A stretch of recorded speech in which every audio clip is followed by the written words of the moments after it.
Добрый вечер, это Якутия-24 в прямом эфире. Программа «Итоги дня» в студии Влад Давыдов. Сегодня в программе. Сводка по лесным пожарам. Какова ситуация на сегодня? Сколько горит и сколько потушено? Поддержка продлена. Правительство России сообщило, что льготная семейная ипотека будет действовать теперь до конца 2023 года. Молодые профессионалы 2021 в эти дни в Якутске проходит подготовка участников финала 9-го национального чемпионата. Кампус докладывает о готовности. С 23 августа студентов СВФУ заселят в общежитие. Какие в этом году изменения?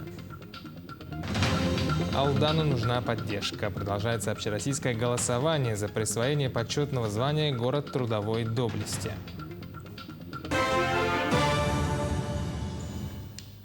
По сообщению оперативного штаба по борьбе с лесными пожарами, на сегодняшний день в республике действует 131 лесной пожар. В 17 районах республики тушатся 48 из них. К этому времени 13 пожаров на территории 8 районов локализованы, а 10 ликвидированы. Между тем отмечается, что обнаружено 2 новых возгорания. На тушении пожаров задействовано более 3500 человек и около 700 единиц техники. Обстановка с лесными пожарами более-менее стабилизировалась в Горном и Вилюйской группе районов, однако там все еще продолжается работа по окарауливанию и дотушиванию лесных пожаров. Идет наращивание сил и средств по направлениям Усмайского района. Там у нас 4 лесных пожара и переброска вертолетной техникой. На сегодня сейчас ведется работа по их на те лесные пожары, где у нас идут переброска сил, и плюс дополнительно выделяется техника. И на планах на завтра у нас стоит работа самолетов Б-200 на территории Усмайского, Тампонского и Хангаласского районов. Также дополнительно вертолетов Ми-8 на этих направлениях. Аэропорт Якутска принял первый рейс дальневосточной авиакомпании «Аврора». Борт выполнял полет по маршруту Хабаровск-Якутск-Хабаровск. Отмечается, что ежедневный регулярный рейс выполняется на воздушном судне «Бомбардье Q-400». Напомним, на базе авиакомпании «Аврора» по поручению президента Владимира Путина с этого года формируется единая дальневосточная авиакомпания. Цель – повышение транспортной доступности всех субъектов Дальнего Востока и обеспечение авиасообщением сотен населенных пунктов макрорегиона. Правительство страны продлит льготную семейную ипотеку до конца 2023 года. Об этом сообщил премьер-министр России Михаил Мишустин. Более того, по решению главы государства воспользоваться ею смогут родители не только 2 и более детей, а уже при рождении первенца. По словам премьер-министра, с помощью программы у молодых семей появится возможность купить собственное жилье под 6% годовых. Причем использовать кредит можно как на покупку квартиры, так и на строительство частного дома. Льготная ставка будет действовать в течение всего срока займа. Чтобы обеспечить эти изменения, правительство более чем в 2 раза увеличивает лимит средств на выдачу кредитов до 1 триллиона 700 миллиардов рублей. Продление срока и финансирование ипотеки позволят помочь большему числу молодых родителей приобрести собственное жилье.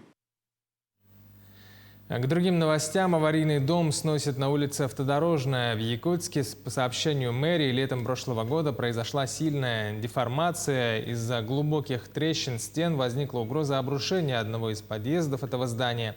Экспертиза показала, что свайный фундамент дома преждевременно исчерпал свою способность. Репортаж нашего корреспондента Юрия Осипова.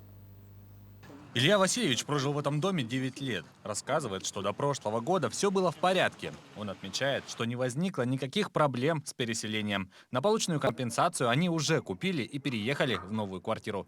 Мы вообще немного продали, можно сказать. Никаких проблем не было. Купили новую квартиру по Лермонтова 90. Дом 1982 года постройки. Он был далек от износа, но прошлым летом под дом попала вода и стала размывать сваи. Это стало причиной обрушения одного из подъездов. В октябре прошлого года его признали аварийным и включили в программу переселения граждан из аварийного жилищного фонда. На сегодняшний день практически весь дом расселен. Из 18 квартир 17 квартир получили деньгами выплаты, и одна квартира, значит, получила квартиру собственника. Соответственно, мы сегодня уже приступаем к сносу этого здания. В ближайшее время силами жилкомсервиса данный дом будет снесен. И, к слову, соседние дома все уже мы признали аварийными. Значит, провели работы по проверке несущей способности фундаментов силами Якутпниса. Как сообщили в администрации, с 2019 года процедура признания домов аварийными производится силами муниципалитета. Это намного упрощает и ускоряет процесс. Люди подают заявку, а оплата проведения экспертизы ложится на администрацию города. Прокуратурой города проверена реализация исполнения программы по переселению граждан из ветхого и аварийного жилищного фонда. В целом программа у нас успешно реализована. Органами местного самоуправления проводится достаточная работа по переселению граждан из аварийного жилищного фонда. Удалось переселить 24 аварийных дома. В мэрии Якутска нам сообщили, что в этом году планируется снос 15 жилых домов. На эти цели из бюджета города выделено 14 миллионов рублей. Сегодня уже снесены 3 дома. Юрий Осипов, Георгий Григорьев, Якутск. Сегодня в Якутске будет отключена вода с 22 часов вечера до 7 часов утра следующего дня. Отключение водоснабжения связано с ремонтными работами в рамках плана подготовки к осенне-зимнему периоду. Без воды в указанное время останется весь город. За последние сутки в Якутии выявлено 143 новых случая коронавирусной инфекции. Из них в Якутске 80, в Нерюнгринском районе 9, в Сунтарском 8, в Татинском 7, в Мирнинском и Нюрбинском по 5, в Алданском, Вилюйском и Мегино-Кангаласском по 4, в Чурапчинском 3 случая. По данным оперштаба, за прошедшие сутки от коронавируса в Якутии скончались 5 человек, 5 пациентов выписались из больниц. Всего с начала наблюдений выздоровели 40 630 человек. В целом наша ситуация санитарно-эпидемиологическая и по характеру заболевания характеризуется достаточно сложным периодом, и оно связано с большим количеством детей, которые у нас болеют новой коронавирусной инфекцией. Впервые мы зарегистрировали 2 случая заболевания 3-й степени тяжести новой коронавирусной инфекции среди детей. В связи с этим обращаем особо ваше внимание. Впереди начало школьного сезона, детсадовского сезона.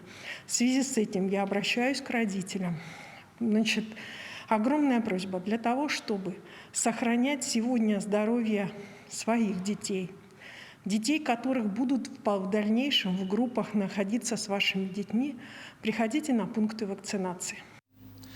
И опять ситуация в Нерюнгринском районе остается напряженной, рассказывает Екатерина Павлова.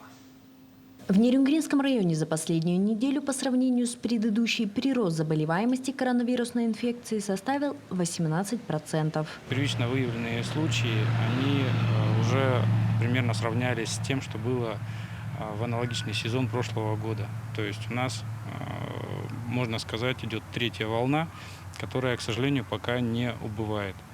И в связи с этим все меры профилактики, и в первую очередь те меры профилактики, которые бы привели к стабильно хорошему результату, такие как вакцинация, они должны применяться в первую очередь. В Нерюнгринский район поступила очередная партия вакцины против ковид. 2000 доз «Спутник Лайт» и 1600 доз «Спутник Ви». Препарат распределен по всем населенным пунктам района.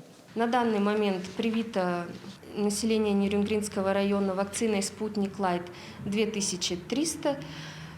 Эпивак Корона привито около 5000.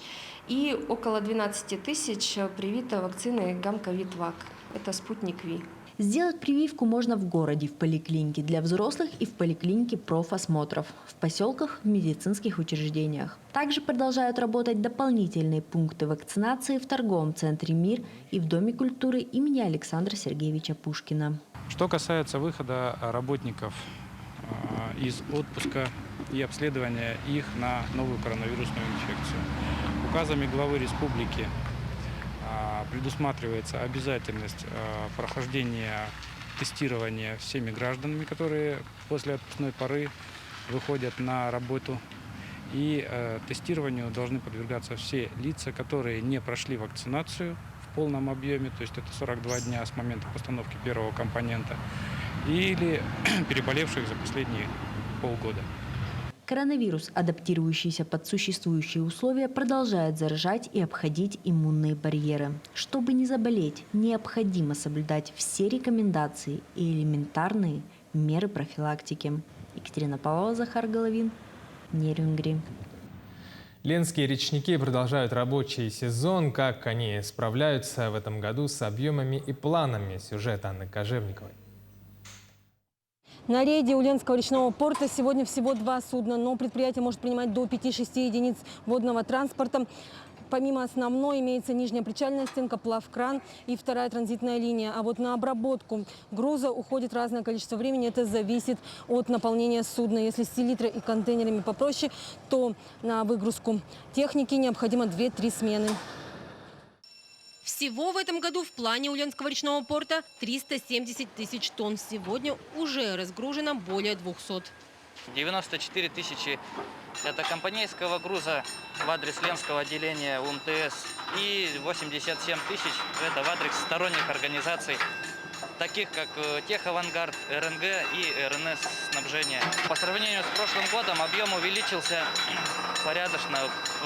По окончанию прошлой навигации было переработано 240 тысяч тонн.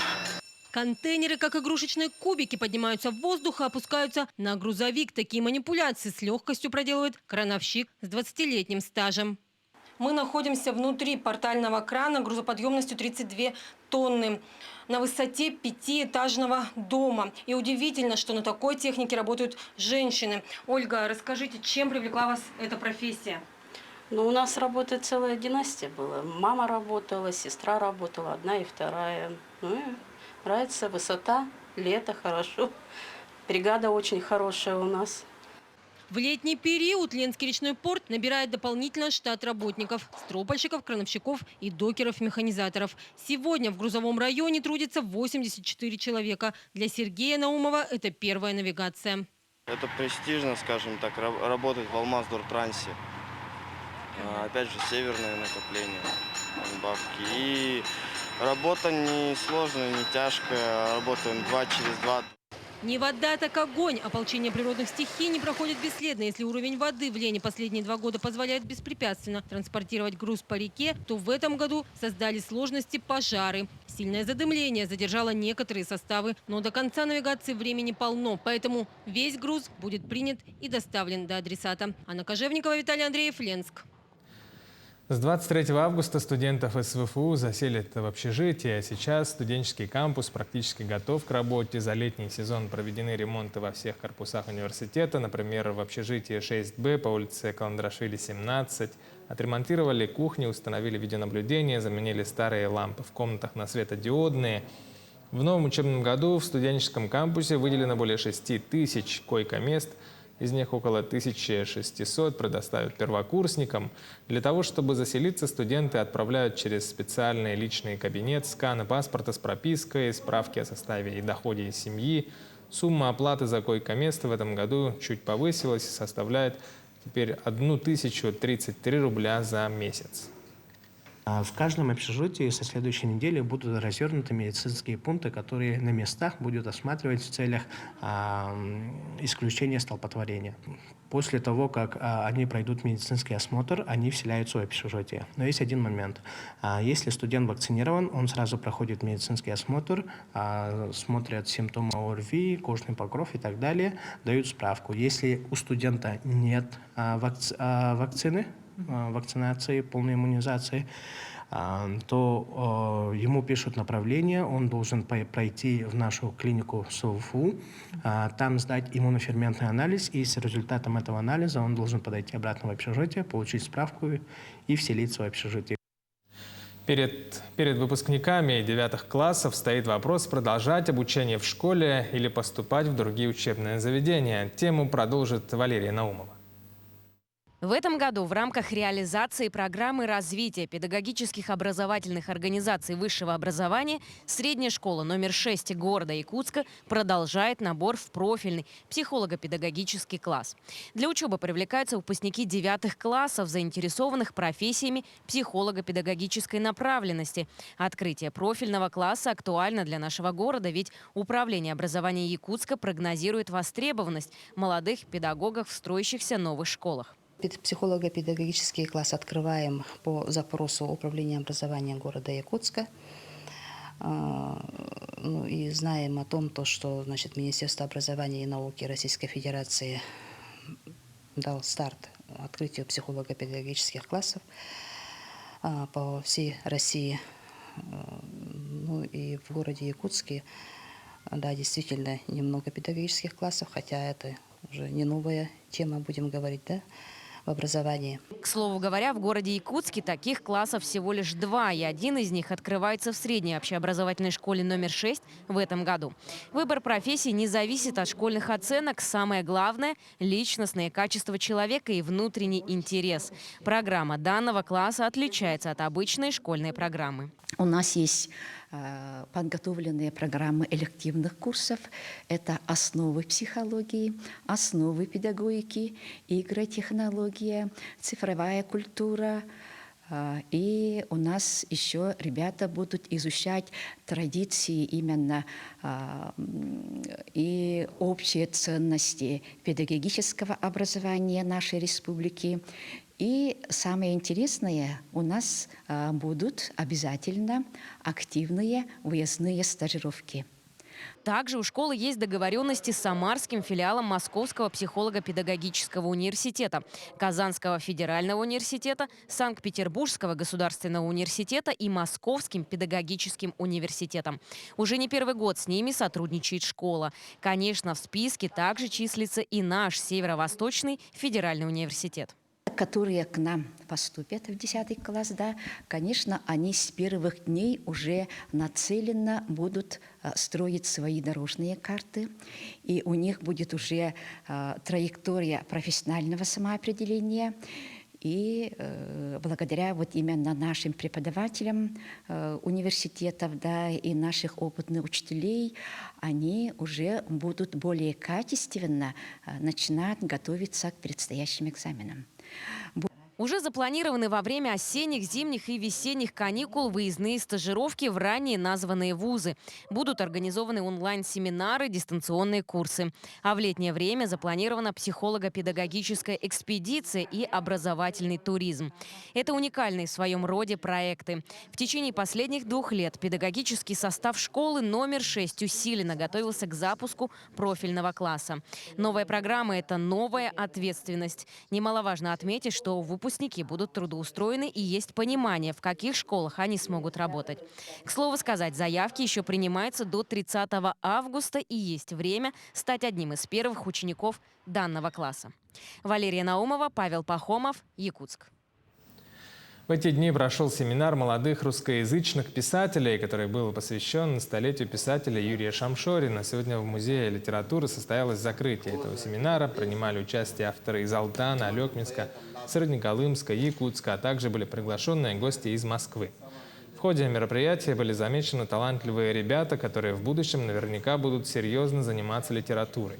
Перед молодыми писателями выступали мастера, народные писатели, поэты и многие другие. Собрали молодых русскоязычных писателей, поэтов, прозаиков, которые развивают традиции русской литературы, да, продолжают. Я увидел, что многие используют, например, фольклорные мотивы, якутские мотивы, кто-то использует там эвенкийские мотивы в своем творчестве. Русскоязычная литература Якутии прозвучит, будут печататься не только в Якутии, но и по всей стране. В Якутске проходит подготовка участников финала 9-го национального чемпионата «Молодые профессионалы WorldSkills Russia». Сами соревнования состоятся в Уфе с 25 по 29 августа. Все подробности у Саргалана News Строю. В прошлом году финал чемпионата WorldSkills Russia прошел в формате онлайн. Это значительно усложнило не только систему проверки навыков участников, но и само участие конкурсантов. Тем не менее, именно прошлый год вывел Якутию на лидирующую позицию турнирной таблицы. В прошлом году, благодаря нашей сборной команды, Якутия поднялась до 9-го места. В топ-10 регионов мы вошли, и получили номинацию «Прорыв года». Это из 83 субъектов. В этом году к участию заявлено 32 конкурсанта, 15 молодых профессионалов и 17 юниоров. Все медалисты регионального чемпионата и уже доказали на деле, насколько высоки их профессиональные навыки. Юная Надежда в свои 14 лет уже имеет небольшой бизнес и базу клиентов. В родном селе девушка занимается сферой бьюти-услуг. А в этом году Надежда завоевала золото республиканского чемпионата WorldSkills. Я уже с детства увлекаюсь. С 4 класса начала бизнес делать ногти, шеллак, наращивание. Я из села Битюнг, Вилюйского улуса, и я там делаю маникюр на дом, по праздникам, где заказывают. Финал чемпионата по компетенции эстетическая косметология. Наши якутяне выходят уже 5-й раз и стабильно показывают высокие результаты. У нас в 2019 году была бронзовая медаль. Бронзовую медаль завоевала студентка Лукина Инга. А в 2020 году наша участница получила медальон за профессионализм. Завидные успехи имеют и якутские профессионалы на поприще ювелирного дела. В этом году республику представят Сергей Канаев и Мария Филиппова. Оба действующие чемпионы республики. Отборочный чемпионат проводили здесь тоже из разных регионов. 16 команд было. Из них Канаев Сергей попал уже в четверку сильнейших. В прошлом году тоже наша выпускница тетина Ляля заняла 2-е место в национальном чемпионате. Участниками финала в этом году станут более 1800 конкурсантов из всех регионов страны. 600 из них юниоры. Экспертное сообщество представит около 2000 человек по 105 компетенциям. При этом, как отмечают якутские эксперты, с каждым годом задание становится сложнее, но наши участники продолжают завоевывать медали. Саргалана Неустроева, Георгий Григорьев, Якутск. Общероссийское голосование за присвоение почетного звания «Город трудовой доблести» продлено до 25 августа. Алдан выдвинут на присвоение этого звания. На данный момент город Алдан находится на 10-м месте, и сейчас как никогда важно сплотиться, чтобы увековечить подвиг людей. Статус даст возможность войти города в федеральную программу, которая предоставляет возможность строительства большого комплекса площади Победы. Чтобы отдать свой голос за Алдан, необходимо перейти на сайт трудовойалдан.ру, нажать кнопку «Поддержим» и зарегистрироваться. Телебашня в Якутске загорится цветами флагов ведомств и регионов, которые оказывают помощь в тушении лесных пожаров на территории республики. Сейчас Якутию в борьбе со стихией поддерживают пожарные, военные, добровольцы. Из 16 регионов страны всего на тушение огня занято более 3500 человек. Иллюминация будет включаться каждый день в 21:00 по якутскому времени. Сегодня, например, 18 августа телебашня окрасится в цвета флага Минобороны России. В Якутии на тушении лесных пожаров работают 128 военнослужащих. Цвет министерства – белый, синий, красный и серебряный.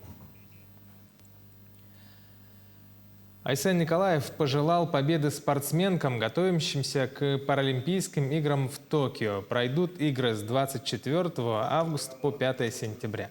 В составе команды страны примут участие 3 якутянки. Это Анастасия Диадорова по плаванию, Степанида Артахинова по стрельбе из лука и Алена Дмитриева по волейболу сидя. Айсен Николаев от имени всех якутян пожелал нашим спортсменкам достойно выступить на Паралимпийских играх, показать свои лучшие результаты и вернуться домой с победой и медалями. Таковы итоги дня сегодня. Смотрите телеканал Якутия-24. Будьте всегда в курсе.